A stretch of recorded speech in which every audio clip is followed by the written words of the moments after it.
my name is Andrea Niccolai. I'm 43 years old, and other than going to school, what I did everything I did in my life was sailing. No? So I start on yachts a couple of seasons when I was like 18 in the 94, and then I decided to move to cargo ship to gain my experience to be an officer and a merchant captain.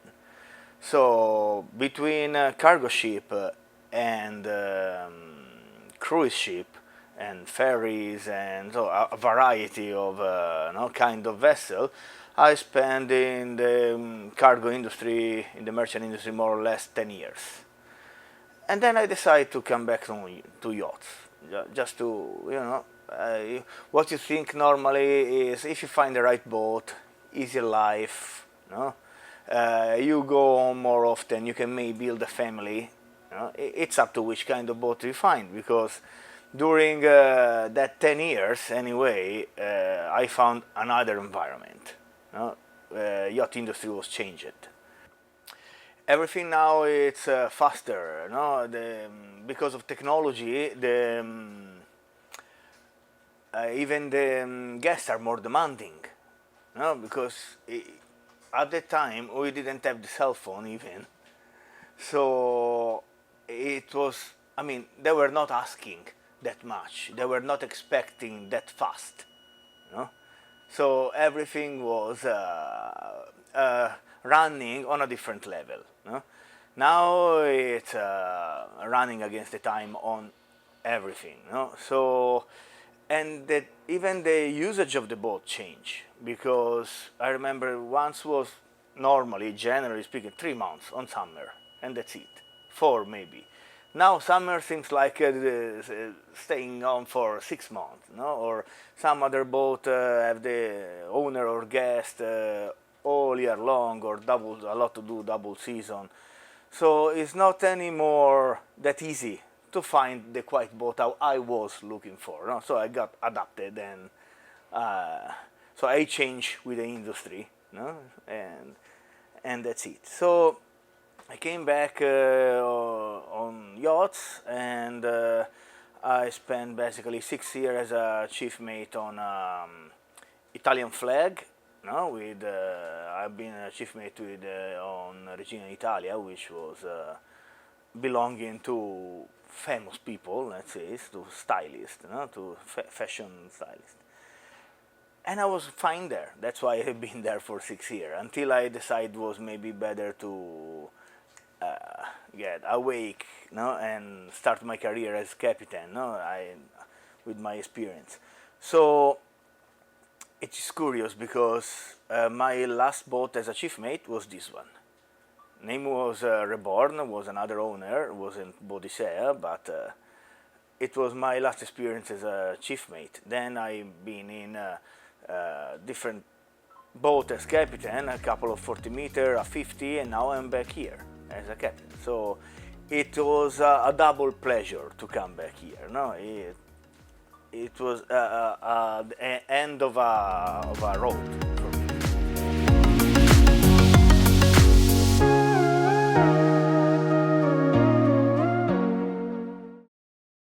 So, as probably one of the youngest captains, mid-40s, I believe, of BOADICEA, 80 meters, any advice for aspiring youngsters just getting started in yachting, or perhaps halfway through their career, to get up onto the bridge of a yacht this size?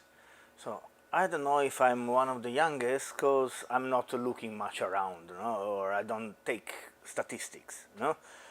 Just take seriously what you are doing. Be meticulous in what you are doing. Don't forget that the secret is make your guest happy every time you can, at least, and do everything you do with a smile. That is all I can say. Yeah. Sounds like good advice. Yeah. So what do you think yachting will look like in 15, 20, 25 years' time? There are many changes in the industry, looking at perhaps bigger yachts coming down the pipeline. Also, we're looking at more hybrid solutions. We're looking at developments in regulation around environment.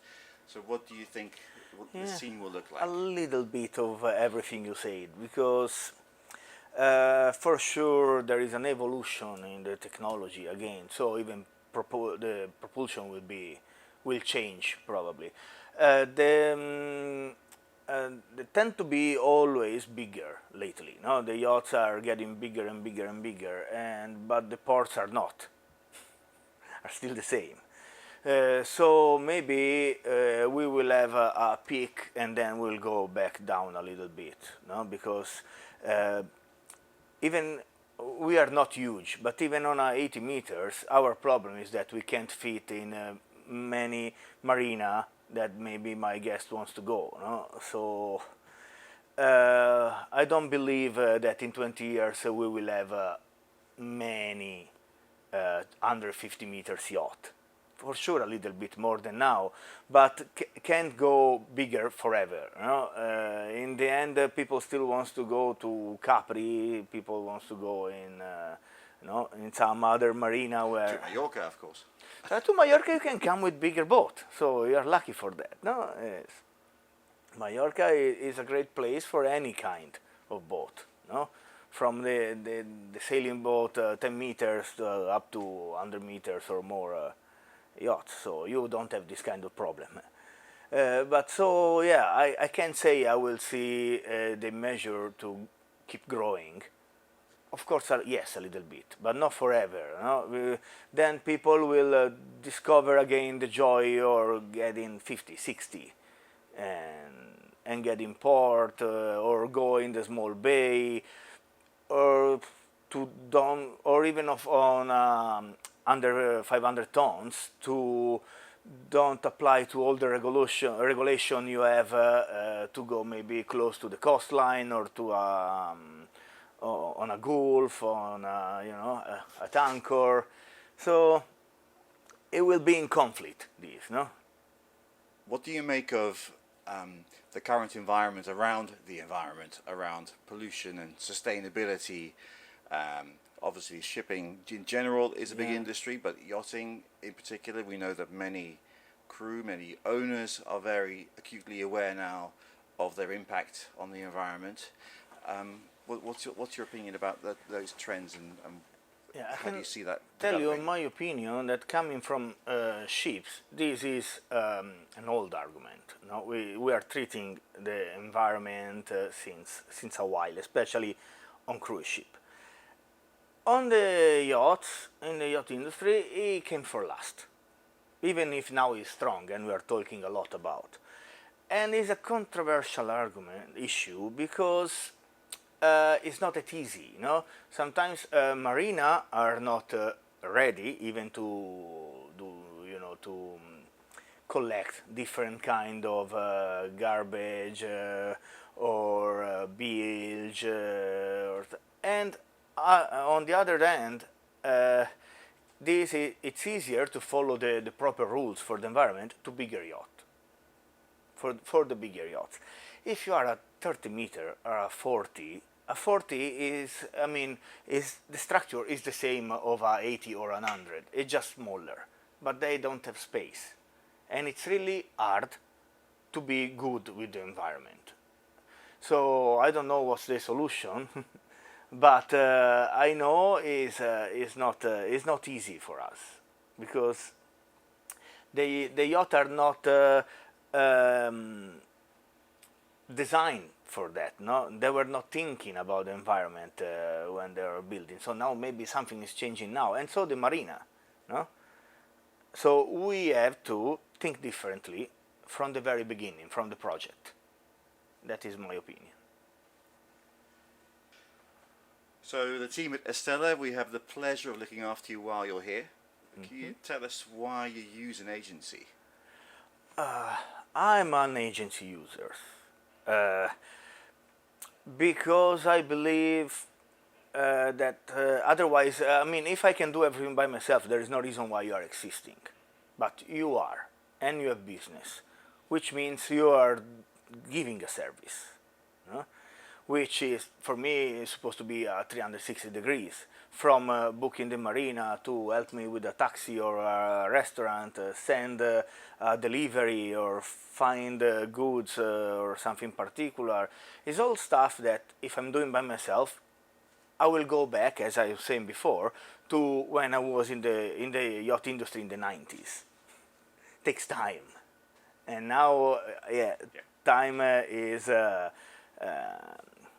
something you don't have. No, is something very precious, and that's why you ask an agent to do all this part of job to you. No. And what's the most important thing you look for in an agency? One thing that for me is basic. It doesn't matter if you can do something or not.